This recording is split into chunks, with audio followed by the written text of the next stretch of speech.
The Toronto real estate market has changed so much over the last 40 years. From buying a house at Queen Dovercourt for less than $250,000 in 1987 to buying a house in Leslieville for over $1 million in 2020, my mom has seen it all. So I thought we'd switch things up today and have a consumer's perspective on how the real estate market has changed in Toronto over the last 40 years. This is Who's in My House? In a special Mother's Day episode, we have an extra special guest, my mother. Hello. Hello. Hello. Thank you for coming. You're welcome. I'm glad to be here. We're not just here to talk about you as my mother. Right. Because that would be silly. That of would course. Not be relevant to the people. Why would anyone? Why would anyone want to hear? Yeah, exactly. No, of course not. No. It's also a little bit weird speaking to you like this. It's very weird. I've never talked to you with a microphone. Might have helped when you were little. Well, I meant more so that we're speaking in English. Oh, that's right. Not the microphones. But the reason I wanted to have you come and speak with us, and it just so happens this will come out the week of Mother's Day, is because you have had quite some success with Toronto real estate since you moved to Toronto.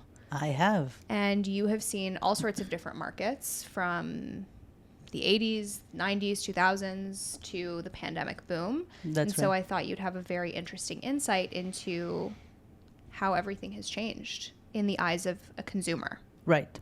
There's also one other thing that we're going to be doing, which is a little bit different than usual. You are going to ask me some questions later. Okay. Did you prepare some questions?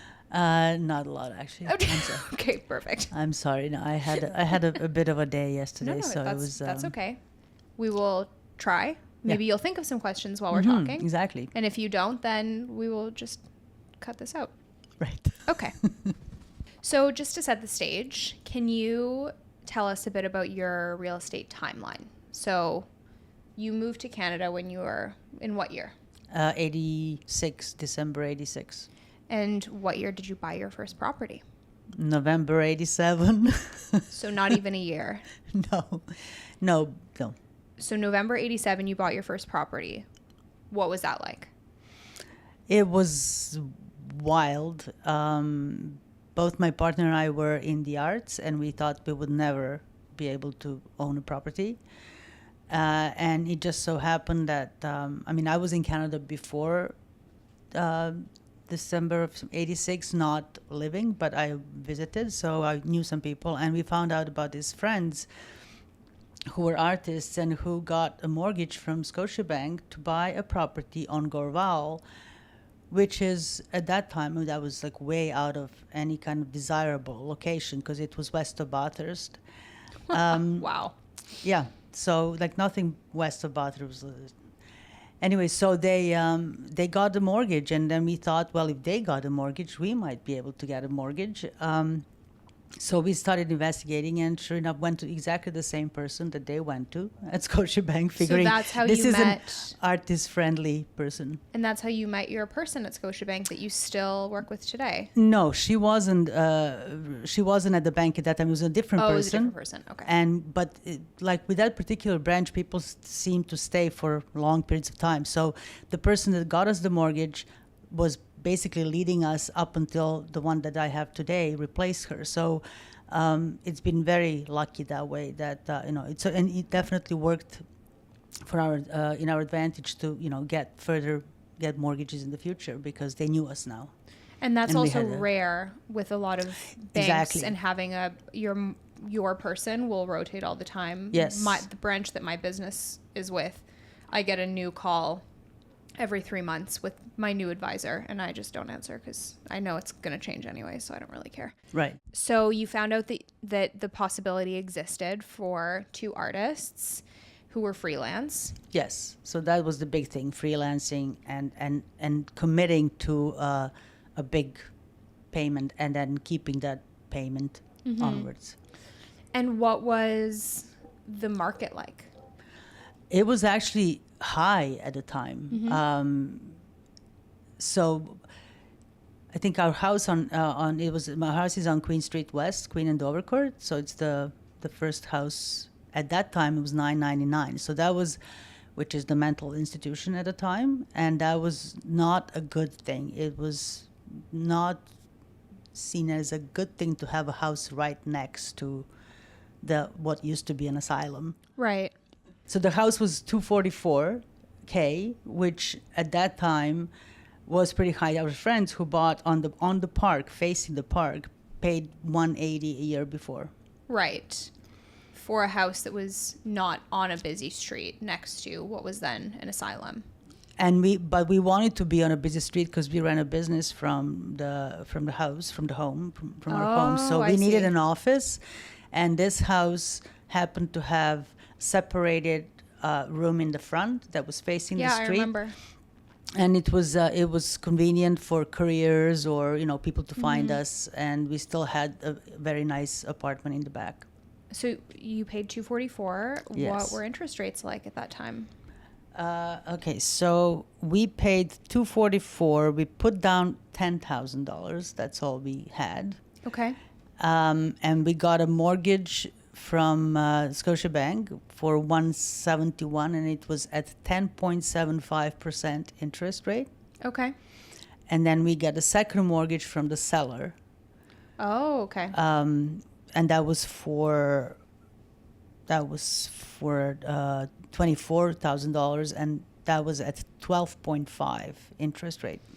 And the house had one tenant who lived in the upstairs apartment, so that was giving us $750 a month of income. But so when you bought that house, it was already divided into the 3 apartments that it was at.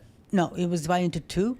So there was one apartment downstairs. The basement was not used. So you were downstairs. There was a tenant upstairs. Yes. And the basement was the basement was just a basement. a well. Yeah. Actually, not at that time. It turned into a well when they renovated next door. Oh, okay. Well, we'll get back to that. We'll get to that, yeah. So one thing that I think is really interesting about that particular time is very soon after, the Toronto housing market crashed. First, actually, the interest rates kept going up. Yeah. Because the mortgage was on a 3-year term. Okay. So we had to renew in 1990, and the interest rates were 14%. Wow. And that I presume was in an attempt to slow down the market because it was very busy. I guess so. I wasn't really at that time following the, why is market going up or down. I was just worried if you're going to have enough money. Well, I sort of was later because, we'll get to that. When I bought my own house, I was more lucky in terms of timeline. We actually had to borrow some money in 1990 to put down more so that we can keep our monthly payments at the same level as they were up to that point. Right. And as a homeowner, how did you feel when you started to see prices coming down substantially? Because the market dropped and stayed low for a long time. It wasn't a 1-year blip. It was through much of the 90s that the market was low.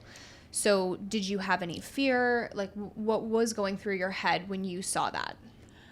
Well, I personally didn't, because we actually moved back to Europe in 91. So we just left the house rented out, and at that time that was covering the mortgage. Mm-hmm.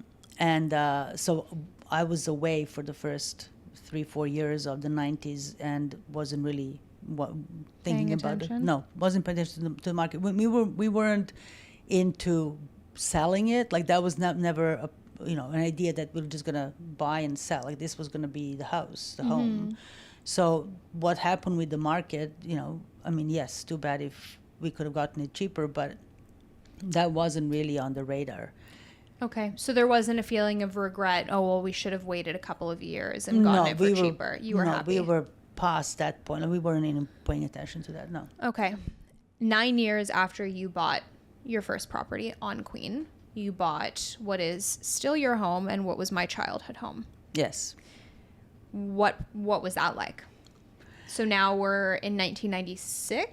96, that's when you bought? Yes. Okay. So it was sometimes, I guess, in that year that we, at this point, we were not, my partner at the time and we were not together anymore. So we were separate, but we kept the house. We decided to keep the house, being freelancers, thinking that, we won't have a pension. So this house is going to be our pension. Right. And it was already paid off. So, it will once we need the money from it. So you paid off Queen within 9 years. Yes. Wow. And so there is another thing about being a freelancer. Like, you don't want to have debt. Yeah. So anytime we had any extra money, we put it down against the mortgage, and that's how we managed to pay it off fairly quickly. And I must say, I'm grateful for that because I inherited that mindset from you. And even though I didn't know that I was going to end up being self-employed or quote unquote freelance, I just so happened to be, and that saved me when I started because I was really smart about my money and I wasn't just going and spending it left, right, and center. Grateful for that lesson. But you decided to hold on to Queen because it was paying for itself, mortgage was paid off, and it was time for the two of you to move on and get your own properties. Right. So I was renting at the time, but we just decided that we can borrow against, because again, I'm still freelancer, and to buy a property by myself now, I will need more resources. Mm-hmm. And we realized that if we remortgage Queen, we'll get a big chunk of money to use as a down payment, and then our monthly, like my monthly, will then sort of stay the same as I'm paying for rent. Right. Because if you remortgaged Queen, the rents would still cover the monthly expense. Exactly. The rents on Queen will cover Queen Street, but yeah. So anyway, so that's when we went back to our person at Scotiabank and explained what we were doing. And again, she was extremely helpful. And so we remortgaged the house for, I think, $144 at the time. Okay. And split that money. And then when I bought my house, I used that as down payment. I think my down payment was over 40%, Something like that, 48%. There are a couple of interesting things that were very unique when you were buying your house. Yes. Things that a typical buyer does not experience. Now, we will talk about the first one, which was that you obviously found the house and it was sold conditionally. Yeah, so we had a friend who was a real estate agent at the time. Were they better than me? He was a friend. He was French. He was French. He was very, he was good. What does that mean? He was French, so he was a character. Take with that what you will. will. He was a character. It was all it was fun. Okay. It was fun house hunting with him. But this is why we actually decided to go ahead and do the purchase, because it just so happened that in 95, 96, it looked like the market had hit the bottom.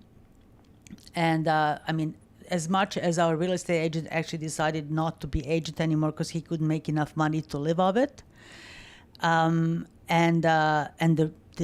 also the interest rates were at the lowest up until that time, because remember we were at 14% in 1990, and my interest rate was 5.95. Wow. Almost 10%. Yeah, so it felt like we got it in at the lowest point of the market and the lowest interest rate up until that time in our lifetime. Yeah, for sure. But you weren't necessarily trying to time the market. It was just... Well, no, we weren't timing in a way that we were following to see when it's going to go up and down. But at that point, we were both thinking, okay, well, the market is down. We have this asset. Why would we can use it? We don't have to rent and, invest into our own properties. So at that point, it proved further that keeping the house was a very good idea. Okay, well, thank you for coming. You're welcome. Thank you for inviting me.